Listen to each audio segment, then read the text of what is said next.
waxa ilaahay subxaanahu watacaala qur-aanka inoogu tilmaamay bad inuu engejin karo, wuxuu kaloo inoo tilmaamay dab inuu baktiin karo. kullu dalik waa waaqiciyadkaynu la dhaqmaynay si laynoogu caddeeyo. nabiyullaahi ibraahim baa tolkii ku tuureen dab. ilaahay wuxuu yidhi waxaanu ku nidhi maxay? yaa naara kunii bardan wasalaaman calaa ibraahim.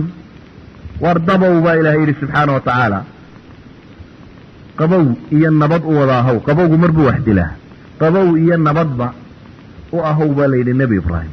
ilahay wuxuu inaa tusinaya inuu isagu qownkan ka taliyo. dab waxbuu gubaa, laakiin ilaahay hadduu yidhahdo waxba ha gubin inaan waxba gubaynin. dab oo wax guba hadduu ilahay yidhahdo waxba ha gubin inaan waxba gubaynin. badi waxbay liqdaa, kala weeco baday muslimka ku dhex maraya hadduu ilaahay yidhahdo subxaana wa tacaala inay kala weecanayso. kullu dalik waa caqiida layna rabo inaynu rumayno. maxay? inay inaga dhaadhici karto. ilahay wuxuu qur-aanka inooga warramayaa nebi ibraahim oo gaboobay oo aan carruur haysan, oo ilaahay la hadlayo subxaana wa tacaala leeyahy nabi cibaadii ani ana algafuur raxiim waana cadaabii huwa alcadaab alaliim wanabi'hum can dayfi ibraahim. awalan ilahay wuxuu leeyahy uga warran addoommahayga inaan anugu ka dembi dhaaf badan ee naxariis badanahay. waxaad kaloo u sheegtaa inaan cadaab kululahay. waxaad kaloo uga warantaabaa ilaahay yidhi ibraahim iyo marsidii u timi. id dakhaluu calayhi faqaaluu salaama qaala inaa minkum wajiluun qaluu laa tawjab inaa nubashiruka bigulaamin caliim qaala abashartumuunii calaa an masaniya alkibaru fabima tubashiruun. caqligii caadiga habuu ibraahim ku hadlay. ma markay da'iba ay haleeshay anigoo intaasu sannadoodba ma dhalaysa iska hayo waxba dhali waayey oo maantana da ii soo gaadhayba tamarta aan dhigay, ma markaasaa ii bushaare ayaa ay leedihin waxbaad dhalaysaa. ilahay wuxuu ku yidhi malaa'igtii uu soo diray waxay dhaheen qaaluu basharnaaka bilxaq falaa takun min alqaanitiin baa nebi ibraahim lagu yidhi. war waxaan la sheegaya xagga allay ka yimaadeena waa xaq, adiga qunuudku iyo ku galayan ya'si qalbiga muslimka meel kuma laha baa ilaahay leeyihi. nebi ibraahim ow ya'si ma jiro, tan anaa amray waanay dhacaysaa. qaala waman yaqnutu min raxmati rabbihi ila daaluun. nebi ibraahim markaasuu isqabta wuxuu leeyay oo yaaba ka quusan kara ilahay naxariista. markii la yidhi adigu kuwa quustaha ka mid noqonin, wuxuu leeya yaa ka quusan kara ilaahay subxaana wa tacaala naxariistiisa.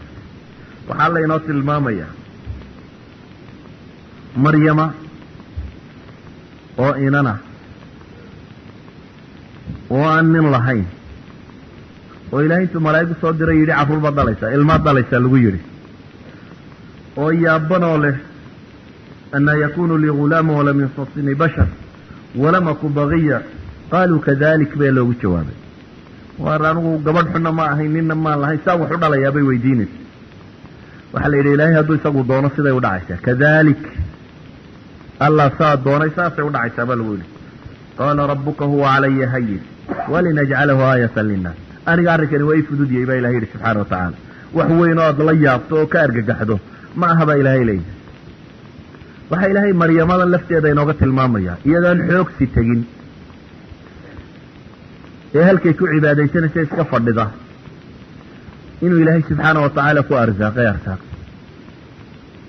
oo ilahay wuxuu tilmaamaya mar kasta uu soo kalo zakariyaba muxuu ugu yimaadaa wajada cindahaa risqa. wuxuu ugu yimaada iyadoo uun cunno haysata. xaggaad waxaan ka keentay markuu ku yidhina maxay ku tidhi? ina allaha yarzuqu man yashaau bigayri xisaab. ilahay aayadda ku xigta muxuu yidhi? hunaalika dacaa zakariya baa la yidhi. markaasuu zakariyana waa xasuusta, dhacdadan ba xasuusisay. markuu soo galay gabadha tan uu raashinka iska haystaa ayuu zakariyana is yidhi oo haddaadna maad wiil doontid da-du waxbaba ma yeelayse waad dhali karaysaaye. hunaalika dacaa zakariya rabbah baa ilahay yidhi. markaasuu bilaabay zakariyana inuu ilaahay baryo subxaana wa tacaala oo uu ilaahay weydiisto isagoo gaboobay oo da-a oo islaantu qabay gabowday in ilaahay subxaana wa tacaala ilmo uu siiyo. dhacdooyinkan aynu tilmaamaynaa waxay inoo sheegayaa qofka muslimka ah ya'siga inaanu aqoonin, inuu quustaana inaanay meesha ku jirin. walidalik buu nebi moxamed salawaatu ullaahi wasalaamu calayhi isagoo god ku jiro abubakar markuu lahaa hadday hoos eegaan wayna arkayaan, muxuu ku lahaa? maxaad u malaynaysaa? maxay? laba ilaahay ma coodayey subxaana wa tacaala, laba alle ma coodayey. idan mar haddii allaba la sheegay inaan la jabaynin waa la ogyahay subxaana wa tacaala. mar hadduu adiga ma caagayey inaanad jabaynin waa la ogyahay. waxaa ilaahay subxaana wa tacaala qur-aanka inoogu tilmaamaya qisas badan oo nooca kana. qisa basiita aan tilmaamo. yahuudda ku saabsan maanta qolada kibirtay ee waxay doonto samaysa ilahay wuxuu sheegay huwa aladii akhraja aladiina kafaruu min ahli اlkitaab min diyaarihim liawali اlxashr ma danantum an yakhrujuu wadanuu anahum maanicathm xusunuhum min allah faataahum allahu min xaysu lam yaxtasibuu qoladasan ilaahay wuxuu leeyay subxaana wa tacaala ilaahay wuxuu idinku madna sheeganayaa baa la yidhi waa kii alla ka saaray nimankii gaaloobay ahlu kitaab ka mida guryahoodii ilaahay wuxuu sheegayaa maa danantum labadaa danni unu fiirso maa danantum an yakhrujuu cudud iyo xoog iyo waxay lahaayeen markaa idinku xisaabisaan waxaa ku tala gasheen nimanka kale inaanu baxaynin iyaguna maxay rumaysnaayeen wadanuu anahu maanicathm xusunuhum min allah baa ilahay yidhi laba dannaa meesha wada yaalla labada danne meesha wada yaallaa midi waxa weeyaan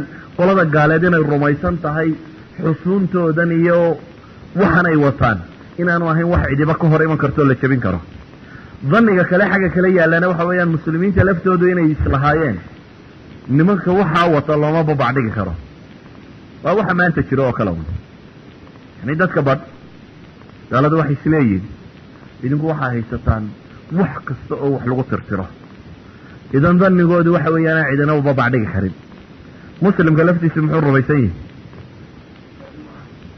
iyana waxay isleeyihin nimanka waxaa haystaa niman loo babacdhigi kara maaha waa laba danni oo labaduba isku mid yihiin oo laba dhan oo iska soo horjeeda ilaahay misaal buu ina siiye markaa wuxuu leeyahay maa danantum an yakhrujuu wadanuu anahu maanicathm xusunuhum min allah laakiin ilaahay wuxuu leeyahy faataahum allahu min xaysu lam yaxtasibuu ilaahay laakiin meelaan tiradaba lagu darin dhulkii strategical pointka ahaa ee bini aadamku uu xisaabinayey ee ula halkaana waa in waxaa la dhigaa halkaana saa la dhigaa halkaana saa la dhigaa meelaan waxbaba la dhigan baa ilaahay ka yimi baa la yidhi subxaana wa tacaala oo waa xaggee ilahay wuxuu leeyahy waqadafa fii quluubihim alrucba yukhribuuna buyuutahum biaydiihim waaydi lmu'miniin innaga maxaa layna yidhi markaa faactabiruu ya uli labsaar ilahay wuxuu kaga yimi meelaana iyaguba ogeyn oo qalbiyadooda xaggoodu kaga yimi baqaa lagu riday baa ilahay yidhi subxaana wa tacaala dabeetana iyagaaba waxoodii kharaabiyo o sidhi intaan laydinku soo gaadhin kama sii takhallusayno ilahayna wuxuu ina leeyahay faactabiruu ya uli labsaar waar kuwa aqoonta ama basiirada kuwa lahow waar ku cibro qaata baa ilahay leeyahy subxaana wa tacaala waxaan dhacay waxa isweydiinta leh taariikhdu milicsi yaroo fudud bay inooga baahan tahay muslimku ma maanta quru jabay that's the question ma maalintii ugu horreysay muslim jabaaba maanta maya soo maydan ogidin baytulmaqdiska maanta laysku haysto 90 sannadood inaan salaadba lagu tukan 90 sannadood oo isku xiga inaan salaadba lagu tukan oo gaalo gacanteed ku jiray laakiin bacda 90 sana maxaa isbedelay ilaahi subxaana wa tacaala salaaxaddiin ilayuub ayuu soo saaray cimaadadiin izankiiyo raggii ka horreeyey dabeetana waxay soo gaadhay cahdigaasi salaaxaddiin ilayuub ilaahi subxaana wa tacaala gacantooda dib ugu soo celiyey kaasi waa masjid alaqsa oo maxaan masjid alaqsa idiin geynaya sawma ogidin xarabka kacbada xajarul aswadka 20 sannadood inuu maqnaayo muslimiintu meesha madhanun ay u tukanayeen saa ma ogtid